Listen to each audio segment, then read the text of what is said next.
గురువుగారు ఇప్పుడు మనకి మహాశివరాత్రి రాబోతుంది కదా! యెస్. మహాశివరాత్రి రోజు ఆ రోజు పాటించాల్సిన నియమాలు ఏంటి? ఏం పాటిస్తే శివుడు అనుగ్రహిస్తాడు? భోళాశంకరుడు మనం ఏం పాడించకపోయినా పాడిస్తాడంట. హ్మ్. మనకి దీనిలో పురాణాల్లో దీని గురించి ఒక కథ చెప్పుకుందాం.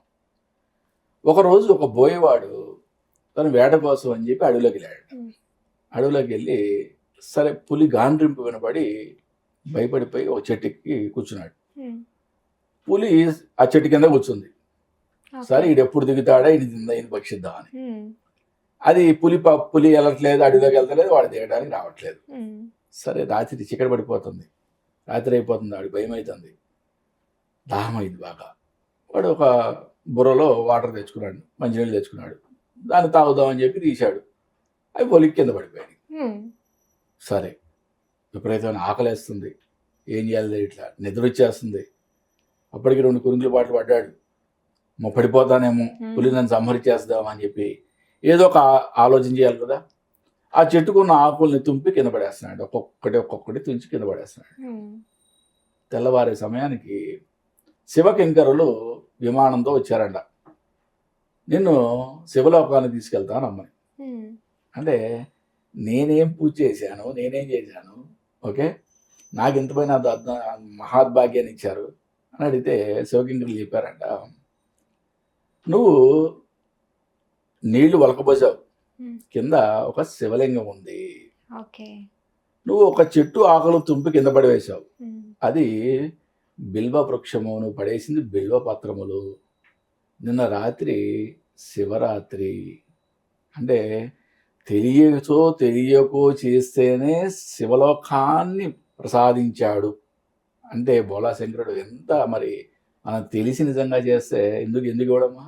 అవును. మనకి ఎటువంటిదైనా ఇస్తాడు బోళాశంకరుడు. హ్మ్. మనకి కావాల్సింది ఈ కలియుగంలో భక్తి, శ్రద్ధ. ఈ హ్మ్. రెండే. ఈ 2 ఇప్పుడు ఒక వంట చేస్తావు. ఏం కావాలి ఇంపార్టెంట్‌గా? ఉప్పు, కారం. అవును. అంతే కదా! మరి అలాగే మనం స్పిరిచ్యువల్‌గా, ఆధ్యాత్మికంగా ఎదగాలి. ఒక భగవంతునితో ఒక సంబంధం కలగాలి హ్మ్. అనంటే మనకు కావాల్సింది ఏంటి? 2 పదార్థాలు. భక్తి, శ్రద్ధ. ఎవరైతే భక్తి శ్రద్ధలతో భగవంతుణ్ణి ఆరాధిస్తారో, హ్మ్. ఓకే, భగవంతుని కొలుస్తారో, భగవంతుని పూజలు చేస్తారో, వ్రతాలు చేస్తారో, యాగాలు చేస్తారో, యజ్ఞాలు చేస్తారో, ఏం చేస్తారో, ఏమీ చేయకున్నా సరే హ్మ్. భక్తి శ్రద్ధతో నువ్వేదో జపం చేసుకున్నా చాలు, నీకు అనుగ్రహం కలిగి తీరుతుంది. హ్మ్. మరి మనం ఈ కథ నుంచి, పురాణాల్లో ఈ గాథల నుంచి మనం నేర్చుకోవాలి కదా ఏదో ఒకటి. అవును. మరి ఈ కథ అంతా గాథలన్నీ కూడా ఎందుకు చెప్పారు మనకి? తెలుసో తెలియకో వాడు బోయేవాడు ఆ విధంగా చేస్తేనే శివలోక సాన్నిధ్యం వచ్చేసిందే. తెలిసి, హ్మ్. మనకి జ్ఞానం ఉండి తెలిసి మనం గనక శివుణ్ణి ఆరాధించినట్లయితే శివరాత్రి రోజు ఎంత అద్భుతమైన ఫలితం ఉంటుందని అవును. మనం తెలుసుకోవాలి. హ్మ్. మరి ఏం చేయాలి నిజంగా? అంటే ఏం నియమాలు పాటించాలి? రాత్రంతా జాగరణ చేయాలి. హ్మ్. ఏం చేయాలి? రాత్రంతా కూడా అదేంటి బిగ్ బాస్ షోలు పెట్టుకొని, లేకపోతే డీజే సౌండ్లు పెట్టుకొని డాన్సులు వేసుకుంటా కాదు. హ్మ్. అంటే భగవన్నామ స్మరణతో మనం ఆ రోజు రాత్రంతా గడపాలి. హ్మ్. ఎందుకు శివరాత్రి రోజు ఎందుకు మనం అసలు ఆ పని ఎందుకు చేయాలి అసలు? ఆ శంకరుడు కాలకూట విషయాన్ని గర్భంలో తీసుకున్నాడు కదా హ్మ్. ఆ రోజు అవును. రాత్రి. హ్మ్. అంటే మనం మన ఈ లోకాన్ని మొత్తాన్ని, ఈ మొత్తం అన్ని జీవరాశుల్ని కాపాడటానికి ఆయన అంత చేశాడు. ఆ ఒక్కరోజు మనం ఆయన గురించి ప్రార్థించలేమా? అదేవిధంగా ఆ రోజు ఉపవాసం ఉండుట. హ్మ్. ఉపవసించుట అంటే ముందు అర్థం చేసుకోవాల్సింది, అది ఒక ఆహారానికి సంబంధించిన విషయం కాదు అనేది అర్థం చేసుకోండి ఫస్ట్. ఓకే. ఉపవసి అంటే సమీపముగా జీవించుట. అంటే దేవుడికి దేవునికి దగ్గరగా ఉండటం. హ్మ్. దేవుని దగ్గరగా ఉండటం అంటే ఏంటి? ఆ విగ్రహానికి వెళ్ళి ఆనుకొని కూర్చోవడం, పటానికి వెళ్ళి ఆనుకొని కూర్చోవడం కాదు. అంటే మన యొక్క దైనందిన క్రియ, ఆ రోజు క్రియ అంతా కూడా హ్మ్. మనకి మిగతా వాటి మీద ధ్యాస ఉండకూడదు. ఓకే. ఒక్క 5 నిమిషాలు నీ ఫోన్ నువ్వు చూసుకోకపోతే విలవిల్లాడిపోతున్నావు. హ్మ్. మరి అటువంటిది ఆ రోజంతా కూడా అన్నీ పక్కకు పెట్టి భగవన్నామస్మరణలో లీనమవ్వమంటే అవుతావా? That is a big task. Okay, in these days. ఒకప్పుడు మరి శివరాత్రి అంటే అంత అద్భుతంగా చేసేవాళ్ళు ఉన్నారు కాబట్టి వాళ్ళందరూ కూడా మహానుభావులు అయ్యారు. వాళ్ళందరూ కూడా పురాణాల్లో వాళ్ళ గురించి కూడా చెప్పుకుంటున్నాం. అంటే పురాణాల్లో కాకపోయినా తర్వాత వచ్చే గ్రంథాల్లో వాళ్ళ గురించి కూడా మనం మాట్లాడుకుంటున్నాం, మహానుభావుల గురించి కూడా. మరి అలాగే మనం మరి ఇవన్నీ చదువుకొని లేకపోతే తెలుసుకొని పురాణాలు చదివి మనం చేయాల్సింది ఏంటి? మనం చేయాల్సింది కూడా మనం ఒక మెట్టు పైకి ఎక్కాలి కదా. కలి ప్రభావం వల్ల భగవంతుడికి ఎప్పుడు దూరంగానే జరగాలనిపిస్తుంది మనసు. ఓకే, దాన్ని మనం ఎప్పుడైతే పట్టుకుంటామో భగవంతుడికి దగ్గరగా మనం జరుగుతామో ప్రయత్నపూర్వకంగా, ఆటోమేటిక్గా మనకి బలం చేకూరుతుంది. ఓకే, ఈ పురాణాల్లో చెప్పిన కథలన్నీ కూడా పుక్కిడి పురాణాలు అంటారు చాలా మంది. ఓకే, కానీ ప్రతి దానికి ఒక గూఢార్థం, ఒక పరమార్థం ఉంటుంది. మనకి కథలన్నిటి నుంచి మనం నేర్చుకోవాల్సింది భగవంతునికి దగ్గరగా ఉండటం. శివరాత్రి రోజు, ఆ రోజు భగవన్ నామస్మరణతో ఆ రోజు మొత్తాన్ని కూడా మనం నింపుకోవటం.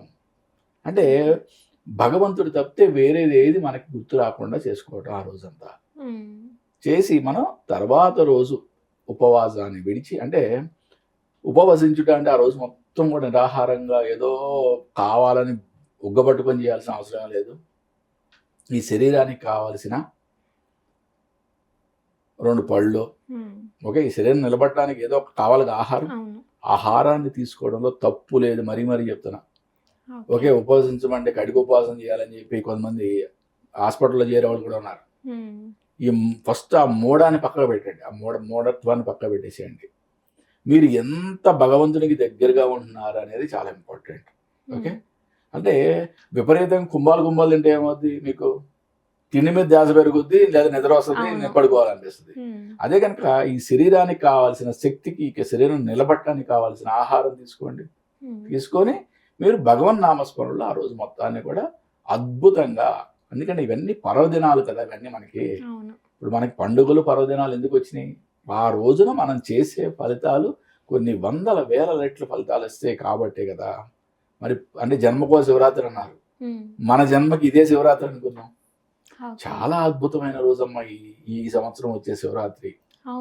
ఓకే, పాతార్క యోగం అంటే ఆదివారం పూట రవి నక్షత్రంలో శివరాత్రి వస్తుంది. చాలా మహా అద్భుతమైన శివరాత్రి ఇది. ఓకే, ఈ రోజు ఈ సంవత్సరం ఈ శివరాత్రి మనం సరిగా ఉపయోగించుకోకపోతే, ఓకే, ఉపయోగించుకొని మనం మళ్ళీ ఎన్ని సంవత్సరాలు ఆగాలో మళ్ళీ ఇటువంటి అద్భుతాలు రావడానికి. ఓకే, అంటే ఇంత అద్భుతం ఎందుకు, అంటే ఎన్ని ఇయర్స్ కి ఒకసారి వస్తుంది గురుగారు ఇది? ఇట్లా అంటే ఈ మహాపర్వదినాలు ప్రతి సంవత్సరం వచ్చే శివరాత్రి మనకి ఒక పండుగ. అలాగే పాతార్క యోగం అనేది అప్పుడప్పుడు వచ్చి యోగం. ఓకే, ఈ రెండు కలిసి రావడం అనేది చాలా రేర్. అంటే ఎన్ని సంవత్సరాలకు వస్తున్న ఫిక్స్డ్గా ఏముండదు. ఓకే, అలా చెప్పేది 8,000 సంవత్సరాలు, 10,000 సంవత్సరాలు, 800 సంవత్సరాలు ఎన్ని ఏముండదు. వస్తాయి, రిపీటెడ్గా వస్తాయి. మనకి అది 50 సంవత్సరాలు రావచ్చు, 100 సంవత్సరాలు రావచ్చు మళ్ళీ. కానీ ఇవన్నీ కూడా ఒక యోగాలు కదా. అంటే ఆ రోజు మనం అద్భుతంగా ఉపయోగించుకోవటం. ఇప్పుడు రవివారం, రవి నక్షత్రంతో కూడుకున్న ఆదివారం ఎంత అద్భుతం. ఆ రోజు ఆదిత్య హృదయం పారాయణం చేయడంతో ఎటువంటి రోగాలు, అంటే భయంకరమైన రోగాలతో బాధపడే వాళ్ళకి ఎంత ఉపశమనం కలుగుతుంది. మన శాస్త్రాల్లో చెప్పిన ఇవన్నీ కూడా. ఇప్పుడు రావణాసుడి వధ చేయడానికి రాముడు రకరకాల బాణాలు వేశాడు, రావణాసుడు చనిపోవట్లా.